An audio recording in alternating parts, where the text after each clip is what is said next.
అయితే జనరల్లీ మనం చూస్తే కనుక ఇంటర్మీడియట్ వచ్చేసరికి అయితే బైపీసీ, ఎంపీసీ, ఎంఈసీ ఇట్లాంటి కోర్సులకి ఎక్కువ మంది వెళ్తూ ఉంటారు. ఇందులో బెటర్ కోర్స్ అంటే ఏదని చెప్తారు? బెటర్ కోర్స్ అంటూ ఒక కోర్స్ ఉంటే అందరూ కనుక అదే తీసుకుంటారు. బెటర్ కోర్స్ ఇదే బెస్ట్ కోర్స్ అనేది ఏం లేదు. పిల్లలకి ఎటువైపు ఇంట్రెస్ట్ ఉంది, ఇప్పుడు for example social, science, mathematics ఈ 3 సబ్జెక్ట్స్ అనేది పిల్లలకి 10th క్లాస్ వరకు ఉంటుంది. మిగతావన్నీ లాంగ్వేజెసే. ఈ 3 సబ్జెక్ట్స్లో పిల్లవాడికి సైన్స్, మ్యాథ్స్ కనుక బాగా ఇంట్రెస్ట్ ఉంటే, తనకి అటువైపే వెళ్ళాలనే ఆలోచన ఉంటే కనుక కెపాసిటీ కూడా చూసుకొని మనం ఎంపీసీ కానీ బైపీసీ కానీ తీసుకోవచ్చు. తనకి మ్యాథ్స్ ఇంట్రెస్ట్ లేదు, సైన్స్ మాత్రమే ఇంట్రెస్ట్ ఉంది అనుకుంటే బైపీసీ వైపు ఆలోచించవచ్చు. సోషల్ ఇంట్రెస్ట్ ఉంది అనుకుంటే సిఈసీ కానీ ఎంఈసీ కానీ చూడొచ్చు. సో ఒకటి ఇంట్రెస్ట్ మ్యాచ్ అవ్వాలి, ఇంకొకటి ఇంట్రెస్ట్తో పాటు ఎబిలిటీ కూడా మ్యాచ్ అవ్వాలి. కొంతమందికి ఇంట్రెస్ట్ ఉంది కానీ చేయగలిగే సత్తా కూడా ఉందా లేదా, ఎబిలిటీ మ్యాచ్ అవ్వాలి, ఇంట్రెస్ట్ కూడా మ్యాచ్ అవ్వాలి. మహబూబ్ నగర్ నుంచి ఒక కాలర్ లైన్లో ఉన్నారు, మాట్లాడదాం సార్. హలో హలో, నమస్తే అండి, మీ పేరు? నమస్కారం అండి.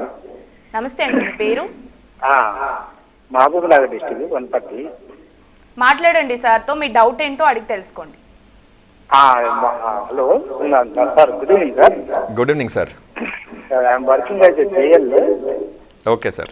మ్యాథ్స్ లెక్చరర్ సార్ నేను. ఓకే. ఓకే, మా అబ్బాయి, నేను టీచర్గా మ్యాథ్స్ చేయడానికి మా అబ్బాయి మ్యాథ్స్ మీద ఎందుకు కాన్సన్ట్రేట్ చేయట్లేదు, మరి ఏంటో నాకు అర్థం అవ్వట్లేదు. మీ అబ్బాయి ఏ class sir? Intermediate first year. Intermediate first year. ఈ మ్యాథ్స్ పైన కాన్సన్ట్రేట్ చేయకపోవటం అనేది ఎప్పుడు మొదలైంది సార్? మొదలంటే ఈ ప్రైవేట్ స్కూల్లో వేసినప్పటి నుంచి ఆ ఇంట్రెస్టే లేదు. అంటే యాజ్ అ ఫాదర్గా మీరు చిన్నప్పటి నుంచి గమనించారు కాబట్టి తనకి చిన్నప్పటి నుంచి మ్యాథ్స్ అంటే ఇంట్రెస్ట్ లేదా, లేకపోతే ఇప్పుడు ఇంటర్మీడియట్కి వచ్చిన తర్వాత మ్యాథ్స్ మీద ఇంట్రెస్ట్ పోయిందా? ప్రాక్టీసే లేదు. అంటే చదువుతాడు, మార్కులు వస్తున్నాయి కానీ ప్రాక్టీస్ లేదు.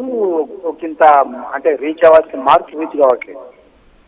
అదే సార్, అంటే దీంట్లో మనం మల్టిపుల్ ఆస్పెక్ట్స్ ఉన్నాయి సార్. అప్పుడప్పుడు ఏమవుతుందంటే పిల్లలకి చిన్నప్పటి నుంచి మ్యాథ్స్ మీద ఇంట్రెస్ట్ ఉండదు.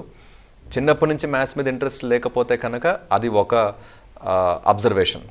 లేదు 10th క్లాస్ వరకు బాగా చేశాడు, ఇంటర్మీడియట్కి వచ్చిన తర్వాతే కనుక తనకి మ్యాథ్స్ చేయట్లేదు అంటే కనుక దానిని మనం సెట్ చేసుకునే విధానం డిఫరెంట్గా ఉంటుంది. మ్యాథ్స్లో మార్కులు బాగానే వస్తున్నాయి కానీ ప్రాక్టీస్ చేయట్లేదు అంటే కనుక మేబీ మ్యాథ్స్ టీచర్గా మీరు మీ ఎక్స్పెక్టేషన్స్ ఏవైతే ఉన్నాయో ఆ ఎక్స్పెక్టేషన్స్ రీచ్ అవ్వట్లేదేమో అని అనుకుంటున్నాను. సో ఆ ప్రాక్టీస్ ఎందుకు చేయాలి? ఇంటర్మీడియట్ పాస్ అవ్వడానికి అంత ప్రాక్టీస్ అవసరం ఉండకపోవచ్చు, కానీ ఎంసెట్, ఐఐటి లాంటి ఎగ్జామ్స్ పాస్ అవ్వడానికి ప్రాక్టీస్ కావాలి. ఇది పిల్లలకి అవగాహన ఉండదు. మనం పిల్లలకి కూర్చోపెట్టి ప్రిపరేషన్ అనేది ఎందుకు ఇంపార్టెంట్, ప్రాక్టీస్ అనేది ఎందుకు ఇంపార్టెంట్. ఒక టీచర్ సబ్జెక్ట్ వరకు నేర్పించగలుగుతారు, కానీ మనం ఒక ఎంసెట్ ఎగ్జామ్కి వెళ్తే 160 క్వశ్చన్లు, 160 క్వశ్చన్స్ 180 మినిట్స్లో చేయాలి అంటే కనుక దానికి ఎంత స్పీడ్ ఉండాలి, ఎంత యాక్యురసీ ఉండాలి. Maths, physics, chemistry, multiple subjects, multiple చాప్టర్స్ని మనం రివైజ్ చేసి ఒకటే ఎగ్జామ్లో రాయటం అనేది అంత ఈజీ కాదు. 10th క్లాస్ వరకు పిల్లలు ఒక సబ్జెక్ట్ ఎగ్జామ్ రాసి రావటం అనేది అలవాటు.